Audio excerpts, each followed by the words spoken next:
रमेश, बाज़ार में जो स्थितियां हैं, अ, आपके सामने दो स्थितियां हैं। पहली चीज़ ये कि प्रधानमंत्री ने पिछले रविवार को जो कहा वो इस हफ्ते पूरे बाज़ार पे भारी रहा और सारे लोग ये सोच रहे हैं कि अच्छा, क्या स्थिति इतनी चिंताजनक हो गई है, क्या संकट कुछ इतना गहरा हो गया है कि प्रधानमंत्री को इस हद तक जाकर के सचेत करना पड़ा है, चेतावनियाँ देनी पड़ी हैं और लोगों को इस तरह की अपील करनी पड़ी है।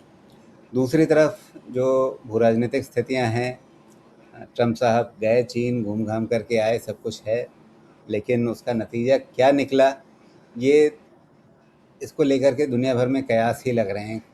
अ, लोग यही कह रहे हैं कि हाँ, यात्रा में कुछ हाथ लगा नहीं ट्रंप साहब को। तो अगर यात्रा में कुछ हाथ नहीं लगा तो उसका नतीजा क्या होगा? क्या वो चीन को ये समझाने जा रहे थे कि हाँ भाई, अभी ईरान से हमारा जो चल रहा है उसमें आप दूर रहना, और वैसा कोई आश्वासन नहीं मिला, या कुछ और बातें थी? उल्टे चीन ने उनको सामने सामने बिठा करके बोल दिया कि भैया, आप ताइवान के बीच में पंच बनने मत आना, वो हमारा मामला है। तो चीन और अमेरिका की ये जो बातचीत हुई है ट्रंप और शी जिनपिंग की, उसमें कुछ बहुत रीएश्योरिंग बातें तो निकल कर के सामने नहीं आई हैं। हालांकि जो बातें रीएश्योरिंग हो सकती हैं अमेरिका के लिए, वो शायद भारत के लिए उतनी रीएश्योरिंग ना हो। मामला उल्टा भी हो सकता है। तो कैसे समझा जाए अपने नज़रिए से, अपने लिहाज से और अपने बाजार को ध्यान में रख करके? ठीक है राजू जी, 2 पॉइंट हैं हमारे यहाँ पे। पहला है कि प्रधानमंत्री जी ने जो बोला और दूसरा है कि जो डोनाल्ड ट्रंप की चीन की यात्रा रही। तो पहला पॉइंट, मेरी समझ जो है प्रधानमंत्री जी ने जो बोला, मेरी समझ ये कहती है कि वो स्टेज सेटिंग थी जो बाद में मेजर्स लिए जाने वाले थे। जो डैमेज होना था वो तो बहुत पहले हो चुका है, अब इसमें नया डैमेज होने को तो कुछ रहा नहीं है। लेकिन मुझे लग रहा था एक मेंटल रेडीनेस चाहिए था बिफोर गोल्ड पे इंपोर्ट ड्यूटी बढ़े, सिल्वर पे कर हो, ऑयल प्राइसेस बढ़ें, ये सारे स्टेप्स होने के पहले मुझे लगा कि एक ये मेंटल रेडीनेस के लिए पहले स्टेटमेंट आया। बाकी रही बात सिचुएशन खराब होने की, सिचुएशन खराब तो वॉर जब शुरू हुआ था और ऑयल 120 पहुंच गया था, ब्रेंट क्रूड $120 तो उसी समय हो चुका था। मैं इससे ज़्यादा कुछ रीड नहीं करता, बिकॉज अगर डैमेज ज़्यादा होना होता तो मार्केट उसको अभी तक आपको 20,000 और 18,000 में दिखा चुका होता। हाँ, एक चीज़ मेरी अपनी समझ ये कहती है राजीव जी, मुझे नहीं पता इसमें मैं सही हूँ गलत हूँ या मुझे क्रिटिसाइज किया जाएगा। मेरी अपनी समझ कहती है कि ये सारी चीज़ें जो बात की गई हैं वो इसलिए की गई हैं कि रुपी का जो स्लाइड है वो रुक नहीं रहा है। दूसरी चीज़ के कारण जो आपका बैलेंस ऑफ पेमेंट पे स्ट्रेन आएगा, ये 2 चीज़ों के कारण ही ये स्टेप्स लिए गए हैं। मेरी समझ ये कहती है कि स्टेप्स आपको इकोनॉमिकली लेने होंगे, बिकॉज़ करेंसी मैनेजमेंट नहीं हो पाएगा। यहाँ पे रीज़न ये है कि आपका डॉलर आउटफ्लो हो रहा है। अब डॉलर आउटफ्लो होने का कारण क्या है, ये सरकार जाने, क्योंकि अगर आप नेट एफडीआई देखेंगे तो वो भी मिनिस्कल है और एफआईआईज़ का आउटफ्लो कंटिन्यूअस जा रहा है, लेकिन इसमें गवर्नमेंट का कोई कदम नहीं है। मुझे तो अब धीरे-धीरे ऐसा लगने लगा है कि शायद गवर्नमेंट को उससे कोई परवाह नहीं, वो चाहते हैं कि तुम चले जाओ। लेकिन अगर वैसा होगा तो डॉलर आपको नहीं मिल रहा है। हर तरह से हमको डॉलर अंदर चाहिए और डॉलर यहाँ से नहीं, बाहर जा रहा है। इसको रोकने सरकार ऐसा क्यों चाहेगी कि एफआईए चले जाएं? तो उसके लिए स्टेप तो नहीं है ना, अभी तक दिख नहीं रहे हैं ना। एफआईआईज़ का एक सबसे बड़ा कंसर्न क्या है, वो तो आते हैं आपके यहाँ कैपिटल मार्केट से बेनिफिट होने के लिए, और उनको इतना टैक्स किया जा रहा है कि वो टैक्स के कारण, और दूसरी चीज़ उनकी tax plus currency plus growth, ये तीनों चीज़ उनके फेवर में नहीं जा रहे हैं। तो कहीं एक राहत तो उनको मिले कि उनके पास डॉलर लेके आने का कारण मिले। अब आपने पूछा तो इसका जवाब मेरा ये है कि बड़े मार्केट में हम ही एक मार्केट है जो एफआईआईज़ को कैपिटल गेन में टैक्स करते हैं, वो भी इतना हेवीली टैक्स करते हैं। तो वो जा रहे हैं, उनको एआई ग्रोथ कहीं बाहर मिल रहा है, बिज़नेस ग्रोथ कहीं बाहर मिल रहा है, वो जा रहे हैं। फिर भी किसी भी कोई भी स्टेप मुझे दिखाई नहीं दे रहा है कि गवर्नमेंट ले रही है, तो मैं क्या इन्फ्रेंस निकालूँ? इतने सालों से मैं क्या इन्फ्रेंस निकालूँ? कि गवर्नमेंट का शायद इंटरेस्ट ही नहीं है इस स्टेप को लेने में, और तो कुछ समझ में नहीं आ रही है बात। क्योंकि ऐसी बात नहीं है कि वित्त मंत्री और प्रधानमंत्री के पास ये आवाज़ नहीं पहुँची है। हर जगह से ये आवाज़ पहुँचाई जा रही है। फिर भी अगर कान पे जूं नहीं रेंग रहा, इसका मतलब मैं क्या निकालूँ? डेलिबरेट स्टेप है। मुझे इससे कोई फ़र्क नहीं पड़ता और क्या क्या निकाला जाए? तो भारत को चाहिए डॉलर अंदर आना और हर वो काम हो रहा है भारत में जिससे डॉलर बाहर जाएगा। तो करेंसी कैसे मैनेज होगी? जो अपील की जा रही है, आई एम सॉरी, हमारे माननीय प्रधानमंत्री उन्होंने जो अपील किया, हम उनके साथ हैं, हमको उनका साथ देना है। लेकिन मुझे ये बताएँ आप कि अगर करेंसी मैनेज नहीं हो पा रही है पॉलिसी से, तो ये रिस्ट्रिक्शंस कहाँ तक सही है कि आप गोल्ड मत खरीदिए, आप बाहर घूमने मत जाइए, आप घर से काम कीजिए। ये सिचुएशन से किसी भी तरह से आप आगे ने आने वाले समय में भी देखिएगा, आपका करेंसी मैनेज नहीं हो सकता। ये सब कर लीजिए, लेकिन इलेक्शन में रुपए बाँटिए, लाडली बहना और ये वो चलाते रहिए, उसका कोई कंट्रोल नहीं होगा, लेकिन जनता कंट्रोल करे। तो ये मेरी बात तो ये मुझे ये बात समझ में नहीं आई कहीं से भी। इसलिए मैं कह रहा हूँ कि मुझे नहीं लगता है कि ये पॉलिसीज़ किसी भी तरह से आपको डॉलर इन्फ्लो के लिए बहुत फ़ेवरेबल है। हाँ, आपने रिस्ट्रिक्शंस लगाए, अब वही पहले अनाउंसमेंट किया, उसके बाद क्या किया आपने? रिस्ट्रिक्शंस लगाए। ज़रूरत ही नहीं थी राजीव जी अनाउंसमेंट करने की, बिकॉज़ वो बहुत ज़्यादा कमज़ोर बना देता है इंसान को। वैसे भी रिस्ट्रिक्शंस लगा देते, सभी एक्सपेक्ट कर रहे थे कि उसके लिए स्टेप्स आएँगे। तो अब उनके मुँह से बात आना, इसका मतलब बहुत खलबली मच गई ना। 2 दिन बाज़ार में क्या हो गया? सेंटिमेंट ही खत्म कि क्या इतना खराब हो गया है भारत का बाज़ार, भारत की इकोनॉमी की अब सहायता माँगनी पड़ रही है यहाँ के लोगों से। ये चला गया है फ़ील। जितने लोगों से मैं बात कर रहा हूँ, मुझे फ़ोन ये आ रहा है कि भाई इतना बड़ा क्या होने वाला है? मैंने यही बोला कि देखिए मुझे जो लगता है मैं बताता हूँ, बाकी जो सरकार है, सरकार जाने। मुझे ये लगता है कि ये स्टेप्स लेने के पहले का ये स्टेज सेटिंग था। ये स्टेप उनको लेने चाहिए थे पहले, लेकिन इलेक्शंस थे तो ले नहीं सकते थे। तो इससे ज़्यादा मैं कुछ मतलब नहीं निकाल रहा। क्या फ़र्क पड़ रहा है? फ़र्क तो पड़ना ही है, इन्फ्लेशन आना तय बात है, उसको हम रोक नहीं सकते। लेकिन डॉलर अंदर लाने के, भारत में अंदर लाने के और उपाय ढूँढने पड़ेंगे। मुझे नहीं लगता कि ये अपील करके बहुत डॉलर बचा सकते हैं आप, मेरी समझ तो ये नहीं कहती है। अगर इस पे आपका कोई और सवाल है तो मैं जवाब देने की कोशिश करूँगा, नहीं तो फिर मैं ट्रम्प जी के पास जाता हूँ। जी, बिल्कुल। अब ठीक है, तो यहाँ पर जो प्रधानमंत्री की अपील है, उसमें आप 2 चीज़ें देख रहे हैं। एक तो जो स्टेप्स लिए जाने थे, उनको आप कहीं न कहीं देख रहे हैं कि उनकी एक भूमिका इस अपील में थी कि ठीक है, अगर कुछ कड़े कदम उठाने हैं, तो उससे पहले एक जनता के बीच में संदेश स्पष्ट होना चाहिए। महँगाई का ज़िक्र है, उस पर आते हैं, लेकिन उससे पहले हमें ये जो ट्रम्प की चीन यात्रा थी, उसको थोड़ा समझना पड़ेगा। अगर वो फ़ेल है, तो उसका हमारे लिए क्या मतलब है? और अगर वो कुछ एश्योरेंस लेकर के गए हैं, अगर कोई अंदर खाने कूटनीतिक पहल हुई है, जिसका असर हमें हो सकता है खाड़ी में अगले हफ़्ते नज़र आए, क्या वैसा कुछ होने वाला है? मेरी बुद्धि ये कहती है राजीव जी कि ये अमेरिका की वीकनेस को दर्शाता है कि ट्रम्प को पूरी टीम लेके उठ के चाइना पर्सनली जाना पड़ा है और वहाँ जाके उनको अपनी चीज़ों को रखना पड़ा है। ये अमेरिका अमेरिका की कमज़ोरी है। चीन आज के तारीख में आप मुझसे पूछेंगे तो मेरे हिसाब से चीन आज के तारीख में इतना बड़ा पावर हो चुका है कि अमेरिका को उसके घर जाके अपनी चीज़ों को ठीक करने के लिए समझौते करने पड़ रहे हैं। बताइए मुझे कि चीन के अलावा कोई एक और जगह है जहाँ पे वो समझौता करना चाहते हैं? नहीं करना चाहते हैं। चीन, मेरे इस दौरे से मुझे सबसे पहले जो बात समझ में आई है, वो ये है कि चीन मच मोर पावरफुल हो चुका है दैन अमेरिका। जिस तरह से वो मैन्युफैक्चरिंग रेयर अर्थ को कंट्रोल कर रहा है या जिस तरह से उसने ऑयल एसेट्स को अपने लिए फ़ेवरेबल बना रखा है गल्फ़ से, ये मेरी नज़र में चाइना अभी यूएस से ऊपर बैठता है।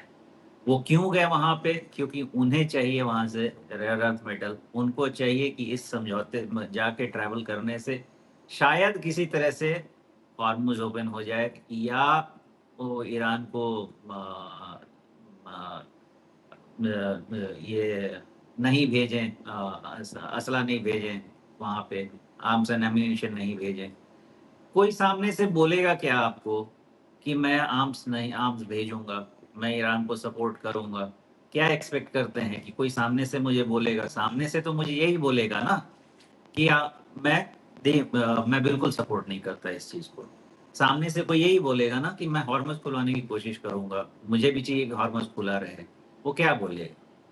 तो सामने जो बात हुई है, मेरा ऐसा मानना है कि मोर देन फॉर्मेलिटी या थोड़ी बहुत जो भी आप जाते हैं कहीं ट्रैवल करने, तो थोड़ा बहुत तो आपको गिफ्ट दिया जाता है, गिफ्ट लिया जाता है। उतना से ज़्यादा मेरे नज़र में बहुत ज़्यादा ये फ्रूटफुल तो नहीं होने जा रहा, बिकॉज़ 2 बड़े पावर हैं ग्लोब के। ये साथ में दोस्त बनेंगे? सवाल ही नहीं है। भारत और चीन तो दोस्त बन ही नहीं पा रहा है, जो कि 4 और 20 21 ट्रिलियन डॉलर है। तो 21 ट्रिलियन डॉलर, 30 ट्रिलियन डॉलर की इकोनॉमी दोस्त बनेंगे? नहीं बनेंगे। वो राइवल थे, हैं, रहेंगे। लेकिन ये ऑप्टिक्स मैनेजमेंट करना है तो करने गए, एंड मेरा मानना है कि ट्रम्प बहुत डेस्परेट है, बहुत ज़्यादा डेस्परेट हैं। खाली वो बोल रहे हैं लेकिन अंदर से उनकी हालत बहुत ही खराब है। This is what I infer from the Trump visit to China. तो ये कहानी है ट्रम्प के दौरे से उनकी कमज़ोरी ही ज़्यादा निकल कर के सामने आई है। तो कमज़ोर ट्रम्प अगले हफ्ते खाड़ी में क्या करने वाले हैं? वापस हमला करने वाले हैं या समझौते की तरफ बढ़ने वाले हैं? देखिए, ये मेरे समझ में तो यही है राजीव जी कि हमला करना रहता है तो कोई बोलता नहीं रहता है, कर देता है। फॉर एग्जाम्पल, जब ट्रम्प ने ईरान पे हमला किया, उसके पहले हमले की बात हो रही थी क्या? उसके पहले बात हो रही थी कि वहाँ पे नेगोशिएशंस होंगे, 1 हफ्ते के अंदर ही बात हो रही थी, लेकिन हुआ क्या? हमला। जिसको हमला करना होता है वो बोलता नहीं है, वो कर देता है, और उसको अगर करना है तो करेंगे। लेकिन मेरा मानना है कि हमला करने की उनको ज़रूरत नहीं है, बिकॉज़ जो ब्लॉकेड करके वो कमा पा रहे हैं in terms of economic stress to Iran and the globe and the biggest stress, economic stress to India, वो अपने आर्म्स एंड एम्यूनिशंस खर्च करके वो नहीं कमा पाएँगे। तो मुझे तो नहीं लगता कि अब वो हमला जैसी अटैक जैसी कोई चीज़ होने वाली है। इकोनॉमिक वॉर ही होने वाला है, जो चलने वाला है। इसमें सभी स्ट्रेस में हैं, यूएस भी स्ट्रेस में है, ईरान को तो खाने के लाले पड़ेंगे। हम तो खैर देख ही रहे हैं, हमारे यहाँ भी प्रधानमंत्री अपील कर रहे हैं, तो हमारी हालत उन दोनों से ज़्यादा ही खस्ता हो सकती है। तो मेरे अंदाजे से तो हमला नहीं होना चाहिए। ये जो चल रहा है ये ज़्यादा चोकिंग है, ये आप समझिए कि स्लो पॉइजन।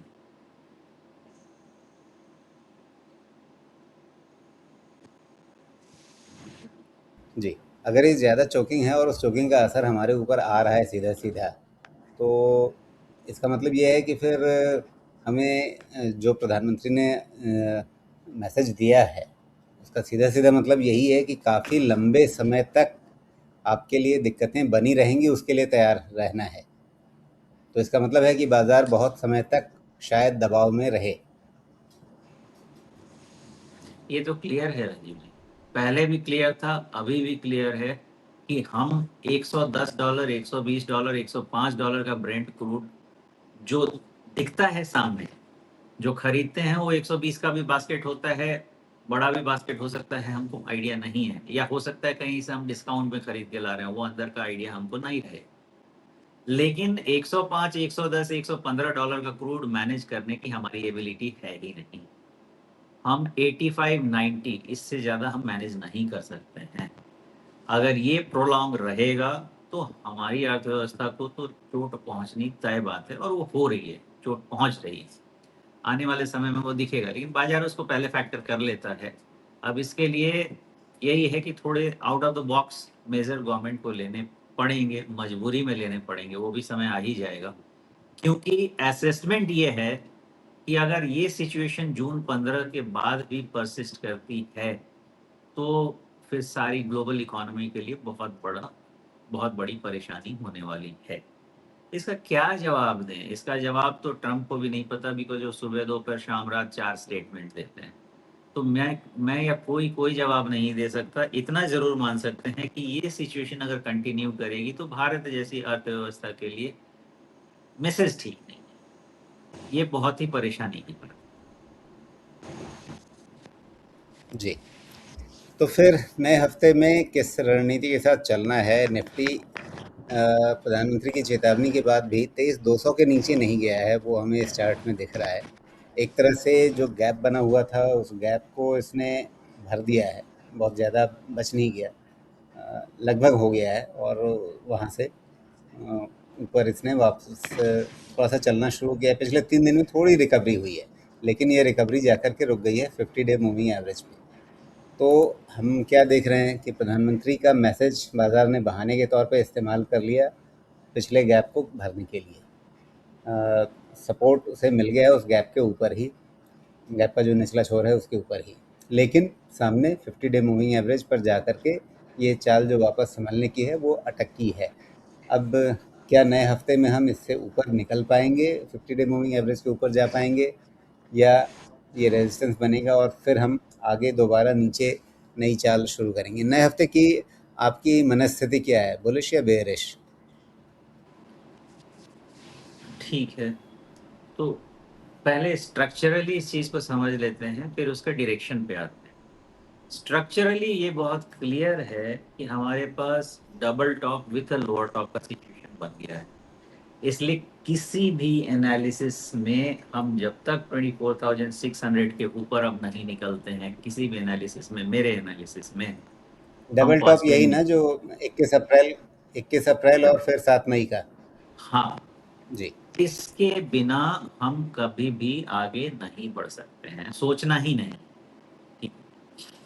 दूसरी चीज़ क्या है कि एट द सेम टाइम मेरे एनालिसिस में जो बॉटम बन गया है मार्च में, उसके अराउंड ही बॉटम रहेगा। कई बार ऐसा देखा गया है कि उसके अराउंड ऑसिलेशन 100-200 पॉइंट ऊपर नीचे होता है।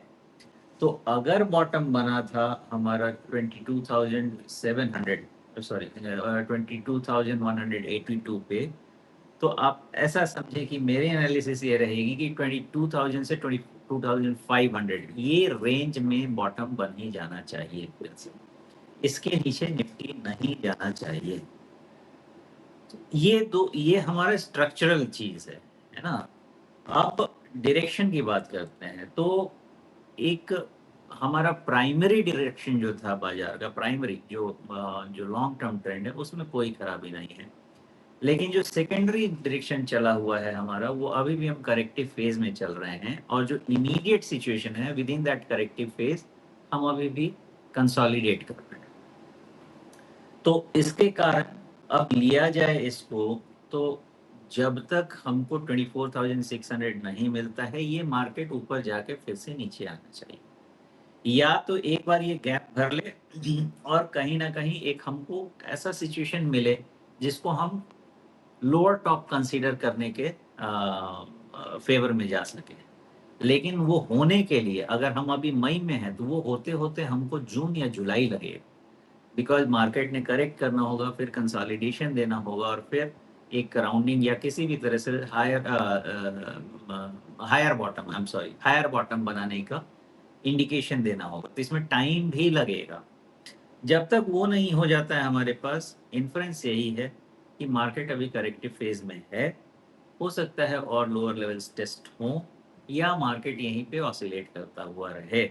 अगले वीक के डायरेक्शन का आपने जहाँ तक पूछा, मेरा मानना ऐसा रहेगा कि 20 डीएमए या उसके ऊपर का गैप तक भी अगर चला जाता है तो भी हमको किसी भी तरह से बहुत पॉजिटिव नहीं होना है, तब तक जब तक 24,600 के ऊपर क्लोज नहीं हो जाता है।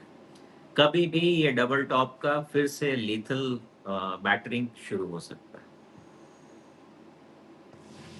जी। तो मतलब ये है कि अभी नए हफ्ते में थोड़ी और रिकवरी मिल जाएगी या नहीं मिलेगी, वो बड़ा सवाल नहीं है। बड़ा सवाल ये है कि 24,600 पार होता है या नहीं। वो नहीं होता है तो फिर ज़्यादा संभावना ये रहेगी कि हम 22,000 से 22,500 के बीच में कोई एक फिर से नया बॉटम बनता हुआ देखेंगे। नहीं, पहले वो नहीं, वो तो मैं फाइनल स्ट्रक्चरल चीज कह रहा हूँ। नया बॉटम मुझे लगता है कि 23,000 के नीचे नहीं होना चाहिए। 23,200 पॉइंट ऊपर, 200 पॉइंट नीचे, यहीं पे नया बॉटम बनना चाहिए, and that will set the new side for वो हायर लो पैटर्न। मेरा एक्सपेक्टेशन वो है बाजार से। तो ये एक्सपेक्टेशन है, लेकिन जब अच्छा, तक तो आप कह रहे हैं कि 23,000, मतलब 23,000 से नीचे नहीं जाना चाहिए? 23,200 पॉइंट ऊपर भी है, 200 पॉइंट नीचे भी है, जिस तरह से मैंने बनाया हुआ है इसको, तो 23,200 से जी। 22,800 नहीं, का ये मुझे लगा कि बनता है। शायद आप मार्च, ये जो 22,200 का बॉटम बना है उसके रीटेस्ट की बात आप कर रहे थे। नहीं, मैं क्या समझा रहा हूँ, देखिए हमारा एक जो स्ट्रक्चर है, वो स्ट्रक्चर है 22,000 से लेके 24,600 का, ये स्ट्रक्चर बना है। अब उसके बीच में कई एक्यूमुलेशंस होंगे, कई इंटरमीडिएट ट्रेंड बनेंगे। तो अभी का इंटरमीडिएट ट्रेंड ये है कि जब तक 20 डीएम है, 20 डीएम है, और उसके ऊपर का थोड़ा सा जो गैप है 24,200 का, वो जब तक नहीं निकलेगा, 23,200 पॉइंट ऊपर भी डिविएशन है, 200 पॉइंट नीचे भी डिविएशन है। द रीजन इज 23,150 के पास गैप खत्म होता है, लेकिन एग्जैक्ट गैप पे नहीं जाता है, थोड़ा नीचे जाके डिविएट होता है। इसलिए 23,200 से 22,800 ये रेंज में कहीं भी ब्लिप लगा के भी पलट सकता है बाजार। वो हमको जब तक पैटर्न बनेगा नहीं, हम उसको इवैल्यूएट नहीं कर सकते हैं। अभी तक हम इतना ही रीड कर सकते हैं कि 24,600 का टॉप है, और उसके नीचे में ये एक्यूमुलेशन, डिस्ट्रीब्यूशन, कंसोलिडेशन, जो भी नाम हम इसको दें, ये चल रहा है। और इसके दो सपोर्ट लेवल बनते हैं, एक 23,000 के पास बनता है और एक 22,000 के पास बनता है। जी। तो अभी तुरंत 22,000 के कंक्लूजन पे पहुंचने की ज़रूरत नहीं है, आप ये कह रहे हैं पहले 23,000 पे सपोर्ट मिलने की उम्मीद सही बात। रहेगी। जी। तो फिर ये थीसिस इस तरफ जाती है कि प्रधानमंत्री के बयान से हमें नए अगले बड़े संकट की तरफ नहीं सोचना चाहिए। वो सिर्फ एक भूमिका है कि अभी तक जो कुछ हम झेल चुके हैं और उसके चलते सरकार जो कदम उठाने जा रही है, उसके लिए आप मानसिक रूप से तैयार रहिए। और हाँ, प्रधानमंत्री की अपील से जो कुछ बचत होगी, उसका ऑब्वियसली देश की मैक्रो इकॉनमी को फ़ायदा मिलेगा। आपके पॉइंट से मैं अग्री करता हूँ, बिकॉज डैमेज तो हो गया है, और डैमेज हो गया है ये पता है, पहले हमको पता था। अब सरकार ने भी कह दिया कि डैमेज हो रहा है। जब सरकार ने पता है कि डैमेज हो रहा है, तो डैमेज कंट्रोल मोड में जाएंगे। तो मार्केट तो चीजों को पहले फैक्टर करता है ना। तो मार्केट ने डैमेज पहले फैक्टर करके 22,000 दिखा दिया। आप डैमेज कंट्रोल को फैक्टर करके इसको 22,000 एक्चुअली अब दिखाना तो नहीं चाहिए, लेकिन फिंगर्स क्रॉस वो इवैल्यूएट जी। करेंगे, उस पर अभी बहुत डिबेट नहीं करेंगे। लेकिन अगर ये माना जाए कि मार्केट रियर व्यू मिरर में नहीं देखता है, फॉरवर्ड लुकिंग है, तो अब यही मानेंगे कि अब सभी सरकार वगैरह सब डैमेज कंट्रोल मोड में है, तो यहाँ से चीजें वर्ष खत्म हो जानी चाहिए, अब यहाँ से जी। एक अच्छा ही होनी लेकिन चाहिए। क्या क्या 8% के ऊपर की महंगाई दर, और वो अभी सिर्फ 1 महीने की आई है। अभी फिर मई का आंकड़ा क्या आएगा, जून का आंकड़ा क्या आएगा, वो अभी वहाँ भी आपको फिंगर्स क्रॉस बोलना पड़ेगा। तो क्या ये एक थोड़ा कई महीनों तक या और ज़्यादा लंबे समय तक एक काफ़ी ऊंची महंगाई दर, क्या बाजार ने इसको फैक्टर इन कर लिया है 22,000 के निफ्टी पे? इसमें भी मैंने पहले काम किया था राजीव जी। मेरा ऐसा मानना है कि चढ़ते हुए इंटरेस्ट रेट में, इन्फ्लेशन में बाजार गिरता नहीं है, क्योंकि बाजार उसके पहले गिर चुका होता है उस चीज को सोच के कि ऐसा होगा। तो यहाँ से रेट बढ़ने चाहिए क्या, मुझे तो लगता है कोई रास्ता तो नहीं बचेगा। आप होलसेल इन्फ्लेशन देखिए 8% के ऊपर दिखाना, और वैसे भी इन्फ्लेशन का अगर बेस एक बार नीचे हो गया, तो रिलेटिव इफेक्ट है। पिछला साल कम बढ़ा तो इस साल ज्यादा बढ़ेगा। तो उस केस में हमारे पास सॉफ्टर इंटरेस्ट के तो रूम बनते नहीं, हमारे पास tougher interest rate environment, tougher inflation का ही रूम बनता है। और इस सिचुएशन में बाजार इस चीज को फैक्टर कर चुका होता है। तो बाजार को ये पता है कि यहाँ पे सरकार के पास ज्यादा खेलने को जगह नहीं है, कहीं पे भी जगह नहीं है, ना फिस्कल में ना मॉनेटरी में। हर जगह से चोक होंगे, क्योंकि ये सिचुएशन कैसा होगा, आपके पास ग्रोथ स्लो डाउन होगा, आपके पास इन्फ्लेशन बढ़ेगी, आपके पास करेंसी का प्रेशर है, और आपके पास, अच्छी बात तो नहीं है, लेकिन जिस तरह से एआई का सिचुएशन है, नौकरी का खतरा है। मतलब हमारी सब चीजें ऐसे सिचुएशन में लाके रख रही हैं हमको कि क्या मेजर लेंगे। आप एक मेजर लेंगे, दूसरा नुकसान करेंगे। आप इन्फ्लेशन कम करना है, इंटरेस्ट रेट बढ़ाएंगे तो नौकरी भी जाएगी, ग्रोथ भी जाएगा। मतलब ये पूरा का पूरा कैच 22 सिचुएशन विशियस सर्कल में चला जा रहा है सब कुछ।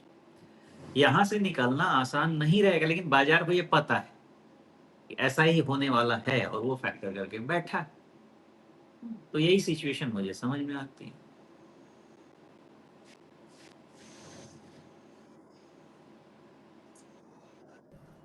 तो अगर यहाँ पे महंगाई दर आगे बढ़ने वाली है और उसके चलते ब्याज दरें जो हैं वो कहीं न कहीं सॉफ्टवेयर इंटरेस्ट रेट वाला दौर तो अब नहीं रहेगा, ब्याज दरें बढ़ेंगी। तो वैसी स्थिति में फिर आप आगे क्या देख रहे हैं? कुछ लोग ये भी कहते हैं कि जब ब्याज दरें बढ़ती हैं तो उस समय ऐसा नहीं है कि क्रेडिट ग्रोथ अटक जाता है। क्रेडिट ग्रोथ उसके साथ-साथ जब महँगाई दर बढ़ रही होती है उस या ब्याज दरें बढ़ रही होती हैं उसके साथ-साथ क्रेडिट ग्रोथ भी चलता है। मैं थोड़ा-सा डिफर करूँगा यहाँ पे। क्रेडिट ग्रोथ किस लेवल पे है वो ज़्यादा इम्पोर्टेंट है। अभी का क्रेडिट ग्रोथ आपका 14-15% तो दिख रहा था लेटेस्ट। तो सरकार या कोई भी, मतलब हमारे जैसे इकोनॉमी जो 6-7% पे ग्रो करेगी, उसका 18-20% पे क्रेडिट ग्रो करना भी अच्छी बात नहीं है। वो अपने आप में ही इन्फ्लेशन को फ्यूल कर देगा। तो क्रेडिट ग्रोथ मुझे लगता है कि मैंने ऐसा देखा है कि अगर 12-14%, 15% के लिए हम एक्सपेक्टेशन रखते हैं तो 17-18-19% भी चला जाता है। बट उसके बाद मॉडरेट हो जाता है।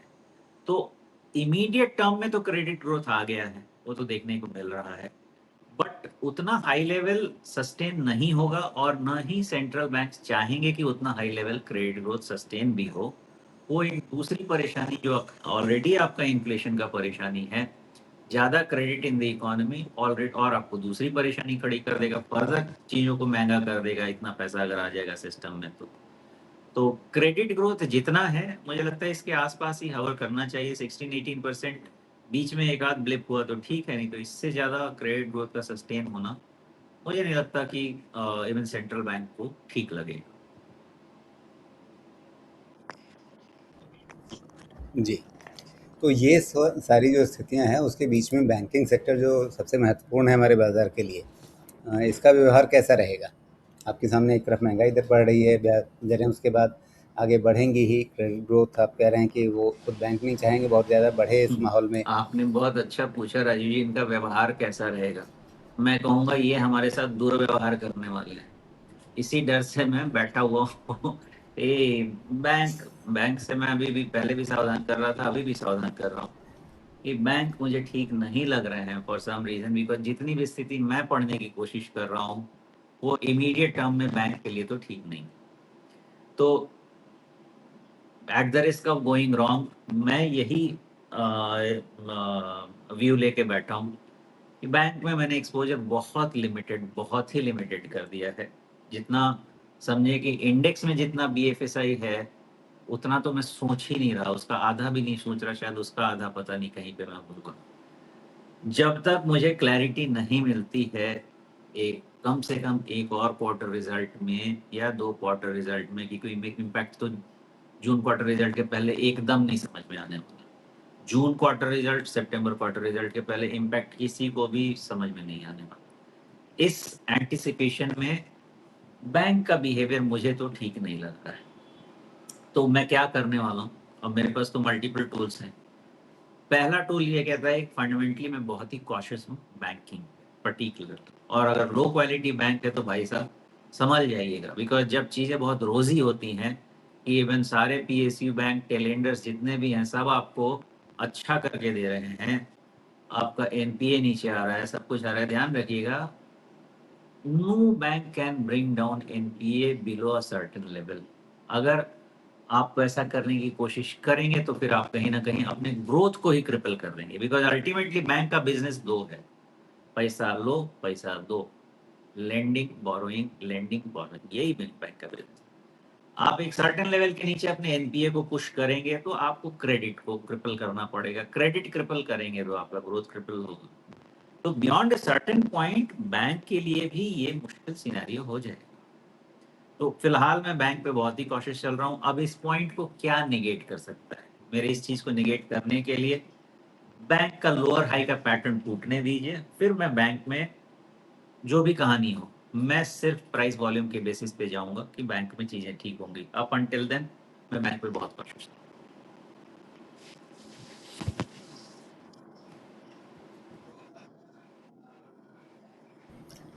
तो अगर आप बैंकिंग सेक्टर को लेकर के इतने ज़्यादा अंडरवेट हैं कि आधे का आधा, मतलब आप कह रहे हैं कि अ,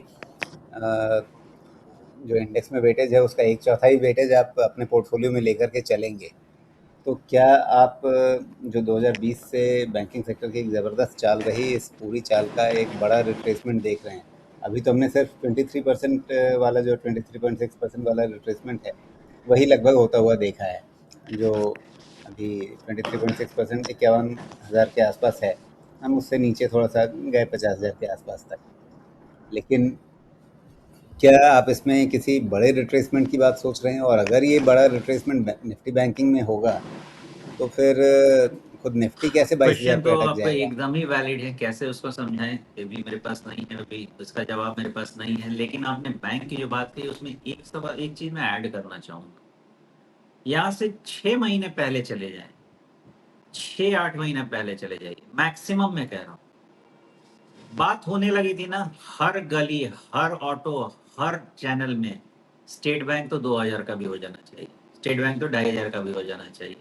जब 2.5 प्राइस टू बुक पे प्राइवेट बैंक ट्रेड करते हैं तो एसबीआई इतना क्लीन होता जा रहा है, वो क्यों ट्रेड नहीं? ये सब जब नैरेटिव आने लगे ना, तो आप प्रॉब्लम आ जाएगी, समझ जाइए। किसी को एक्सपेक्टेशन था कि स्टेट बैंक इतना सरप्राइज करेगा इस क्वार्टर में नेगेटिवली? नहीं था। अब 2000 की बात करवाइए आप किसी से, नहीं हो। तो जब आप इंडिविजुअल बैंक जाके देखेंगे ना, तो उसमें रूम बहुत अपसाइड का नहीं दिख रहा है, इसलिए मैं उस पर जा रहा हूँ। और जो आपने पूछा कि नेक्स्ट जो आपका ये क्वेश्चन है कि जब बैंक से सपोर्ट नहीं मिलेगा, आईटी का तो भगवान मालिक है, तो फिर ये इंडेक्स मैनेज कैसे होगा? करेक्ट बात है। ये पूरा का पूरा माहौल चेंज हो चुका है राजीव जी। पैसा इंडेक्स में नहीं बनेगा, इंडेक्स इधर भी जाएगा, इधर भी जाके फटेगा। हो सकता है 22,000 पे जाके अटक जाए। 22,000 में भी आप समझे कि उतना में बैंक का करेक्शन हो जाएगा काफी। हो सकता है बैंक लेड ही निफ्टी में करेक्शन हो, क्योंकि आईटी का तो वैसे भी कुछ बचा नहीं है, कुछ भी बेचारे के कुछ कपड़े बचे ही नहीं। आपका पैसा बनने के लिए इंडिविजुअल डोमेस्टिक स्टोरी पे ही जाना है, तो ही पैसा बनेगा। इंडेक्स को देखे तो कुछ पैसा नहीं बनता भाई। क्योंकि जैसे ही आप इसके बाद आप पूछेंगे ही मिड कैप और स्मॉल कैप में, वहां पे कहानी कुछ और चल रही है। मिड कैप इंडेक्स में नया हाई बन चुका था, और नए हाई को हमेशा रिस्पेक्ट करना चाहिए, भले ही वो फेल हो जाए वो अलग बात है, वो दूसरी चीज है डिबेट की। लेकिन प्राइमरीली उस चीज को हमको रिस्पेक्ट करना चाहिए। तो यस, लार्ज कैप में प्रॉब्लम्स हैं। हो सकता है कि बैंक आपको सपोर्ट नहीं दे, हो सकता है फॉर अ चेंज आपको एफएमसीजी सपोर्ट दे, कुछ वैसा भी अगर है तो। लेकिन एफएमसीजी उतना बड़ा नहीं है कि आपको बैंक जैसा support they they. But net net हो सकता है कि ये बैंक इंडेक्स पे जो प्रेशर रहे और बाकी इंडिसेस से जो सपोर्ट आए, या हो सकता है आईटी ज्यादा अब नहीं गिरे, बिकॉज ऑलरेडी 27-28 हजार के तरफ पहुंच गया, 26,000 के आसपास सपोर्ट ही है। तो आईटी से ज्यादा नुकसान नहीं होगा। तो मेन नुकसान हो सकता है बैंक से ही होगा, और इसलिए निफ्टी 22,000 23,000 ये सब रेंज से रुक सकती है, उससे ज़्यादा तो नहीं जाना चाहिए। एंड अगर हम बात करते हैं यहाँ से करीब निफ्टी कितना है भाई? निफ्टी का क्लोज है अभी करीब 23,600। यहाँ से 1,500 पॉइंट अगर हम निफ्टी नीचे बात करते हैं, तो उसके लिए हमको बैंक लोन 5,000 पॉइंट बात करना पड़ेगा। वैसा भी नहीं है कि बैंक का एकदम से 5,000 सीधा शेव ऑफ हो जाएगा, है क्या? देखिएगा तो 53,550 बैंक इंडेक्स में हो सकता है कि आपका 50,000 के आसपास वाला लेवल जो है वो फिर से 50, 51, 51.5 ये सब रेंज फिर से रिविजिट हो, अगर न्यू लो नहीं भी मिले तो। लेकिन इतना भी रूम नहीं है कि आपको निफ्टी का 22,000 तोड़ा है अभी तक के एनालिसिस में। तो यही है, बाकी कुछ इंडिसेस से सपोर्ट भी आने वाला है। मानता हूं कि आपका बीएफएसआई और आईटी मिला दिया तो आपका 40-45% इंडेक्स का निकल गया, लेकिन बाकी का 55% भी तो है, वो कहाँ जाएगा? तो कुछ ना कुछ होके निफ्टी कंसोलिडेशन में ऐसा। मतलब ये है कि आप निफ्टी में कोई ब्रेकडाउन बड़ा नहीं देख रहे हैं, लेकिन हाँ, ये जो है कि अब यहाँ पैसा नहीं बनने वाला है। ऊपर बढ़ने की गुंजाइश पहले ही खत्म हो गई थी और अब स्थितियाँ तो वैसे ही बिगड़ रही हैं। हाँ, बात वही है और मेरी समझ यही कहती है कि आपको, मेरा असेसमेंट ऐसा था ना राजू जी, ये करीब पिछले 1 साल पहले की बात होगी, 1 या 1.5 साल पहले की बात होगी, जिसमें मेरा असेसमेंट था कि 1 से 1.5 साल तक आपके लार्ज कैप में पैसा बनने चाहिए। क्योंकि जून क्वार्टर के रिजल्ट के बाद मेरा असेसमेंट था कि स्मॉल कैप, मिड कैप ठीक हो जाने चाहिए। अब ट्रम्प जी की कृपा से वो भी थोड़ा-सा अभी क्वेश्चनेबल है। लेकिन मेरा असेसमेंट वही था, तो मैं फिर उसी असेसमेंट में जाऊँगा कि हो सकता है कि निफ्टी या लार्ज कैप को जितना आपको पैसा बना के देना था, जो एक अच्छा डिसेंट सीएजीआर आपको ला के दे सकता था, वो दे चुका है। अब यहाँ से एफडी वाला सीएजीआर आ जाए, 8% वाला सीएजीआर आ जाए तो डिफरेंट केस है। बट अब जो आपको बड़ा सीएजीआर मिलेगा, जो हो सकता है जून क्वार्टर रिजल्ट की जगह अब अक्टूबर क्वार्टर शिफ्ट करना पड़े, मेरे व्यू में तो यही रहेगा कि अगर 2 क्वार्टर खा गया डोनाल्ड ट्रंप तो 2 क्वार्टर खा गया। तो उसके बाद पैसा उधर ही बनेगा, जो भारत में आपको कंपनी स्पेसिफिक जाना पड़े। तो अब इसका कंक्लूजन अगर मैं निकालना चाहूँ जी। तो इंडेक्स हो सकता है यहीं पे 3-6 महीना कसरत कराए और आपको पैसा बनाने के लिए अपनी पोजीशनिंग कहीं और करनी पड़े स्टॉक्स में। जी। तो इस हफ्ते में, नए हफ्ते में निफ्टी बैंक में क्या नेगेटिव व्यू रहेगा या वापस संभलने की उम्मीद रहेगी?